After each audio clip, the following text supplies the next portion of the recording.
Hello everyone, तेरे बहुत सारे ऐसे स्टूडेंट हैं जो इस बार की जेई के एग्जाम में अपीयर करेंगे। कुछ लोग ऐसे होंगे 12th अपीयरिंग होंगे, साथ साथ ड्रॉप साथ साथ तैयारी कर रहे होंगे जेई की, और कुछ ऐसे होंगे जो कि ड्रॉप किया होगा जिनको last year IIT, NIT, triple IT या जो भी उनका ड्रीम कॉलेज होगा या जो भी वो कॉलेज टारगेट कर रहे होंगे वो उनको लास्ट ईयर नहीं मिल पाया था, या बहुत सारे कॉलेज के एप्लीकेशन फॉर्म्स पहले आ जाते हैं, मैंने बताया था वो निकल जाते हैं।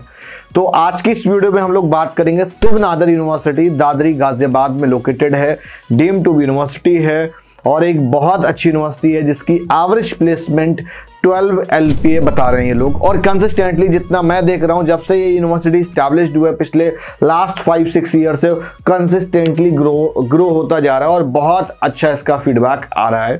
CS ब्रांच को लेके इनकी फीस भी काफ़ी ज़्यादा है। सारी चीज़ों की डिटेल्ड में बात की जाएगी। सबसे पहले इनका एलिजिबिलिटी क्राइटेरिया देख लेते हैं कि क्या एलिजिबिलिटी क्राइटेरिया है। ये एक्चुअली थोड़ा सा डिफरेंट लोकेशन के हिसाब से डिफरेंट है, तो वो आप एक बार देख लो। जैसे अगर आप CBSE या ISC से हैं तो उसमें आपका PCM 70% या 70% से ज़्यादा होना चाहिए और हर एक सब्जेक्ट में मिनिमम 50% होना ही चाहिए।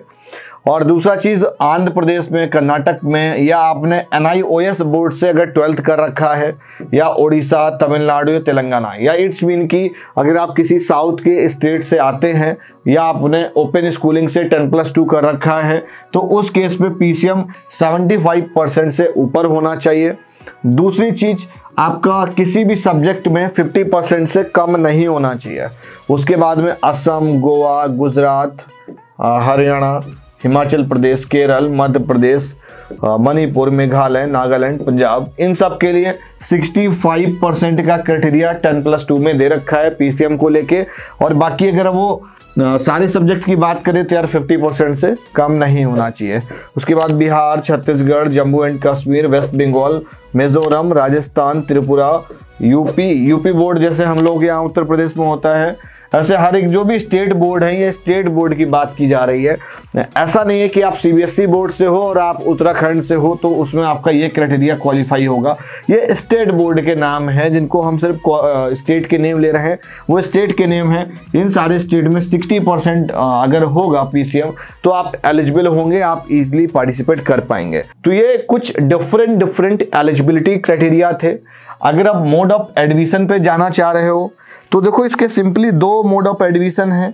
एक तो जेई मेंस के थ्रू आप ले सकते हैं, लेकिन इस कैंपस की एक खास बात ये है, सबसे पहले स्टार्ट हो जाता है ना, मतलब ये सबसे पहले काउंसलिंग स्टार्ट हो जाती है, सबसे पहले एडमिशन प्रोसेस स्टार्ट हो जाता है।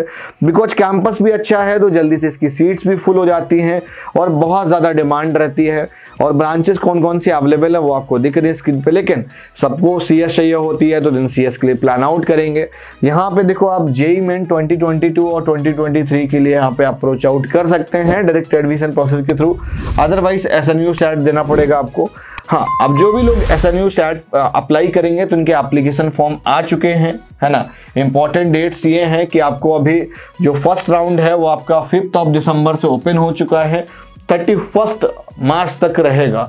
इट्स मीन कि ये बहुत बार ऐसा होता है कि आपके एग्जाम जस्ट खत्म हुए और आपको पता नहीं चला, इनका फॉर्म चला जाता है, एप्लीकेशन फॉर्म आया और चला गया।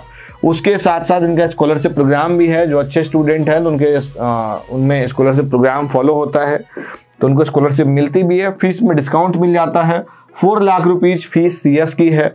और उसके बाद में अगर इलेक्ट्रिकल एंड कंप्यूटिंग देखेंगे 3.5, और उसके बाद में सिविल इंजीनियरिंग, बाकी सबका 3.5 है। तो हॉस्टल और बाकी के जो एक्सपेंसेस हैं वो ये हैं।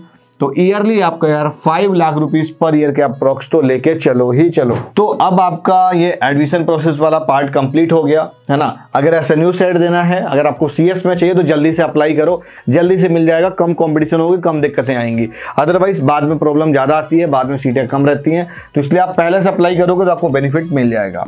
उसके बाद में फीस की अगर हम बात करें तो मैंने बता ही दिया फीस को लेकर। अब अगर हम बात करें प्लेसमेंट से तो 10 से 12 LPA के बीच में इसकी आप प्लेसमेंट कह सकते हो। बाकी इन्होंने जो प्लेसमेंट्स दे रखी है वो आपको स्क्रीन पर दिख रही होंगी।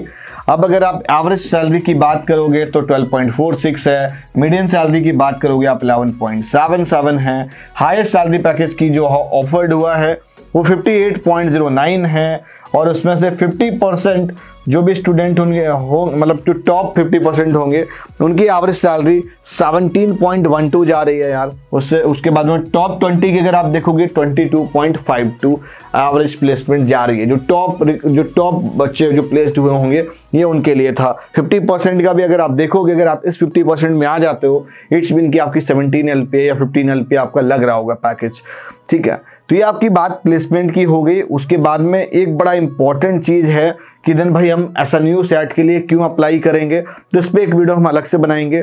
देन SNU सेट में ऐसी क्या खास चीज़ है ना, और क्यों इसकी इतनी प्लेसमेंट अच्छी है। तो बस मैं इतना सा भी बोलूँगा क्योंकि इसको भी स्टेटस वही मिला है इंस्टीट्यूट ऑफ एनिमेंस जो VIT को मिला हुआ है। दूसरा डीम्ड टू बी यूनिवर्सिटी है, तो जो डीम्ड होते हैं वो मोस्टली अच्छे होते हैं। तो इसका एप्लीकेशन फॉर्म अप्लाई करो। कुछ डाउट क्वेरीज हो तो कमेंट करके मुझे बताइएगा। और अगर आपको किसी और भी एग्जामिनेशन के बारे में, किसी और भी कॉलेज के बारे में जानना है, समझना है कि सर ये कैसा है, इसके लिए अप्लाई करना चाहिए कि नहीं अप्लाई करना चाहिए, तो आप हमारी टीम से डिस्कस कर सकते हैं या आप मुझे कमेंट करके भी बता सकते हैं।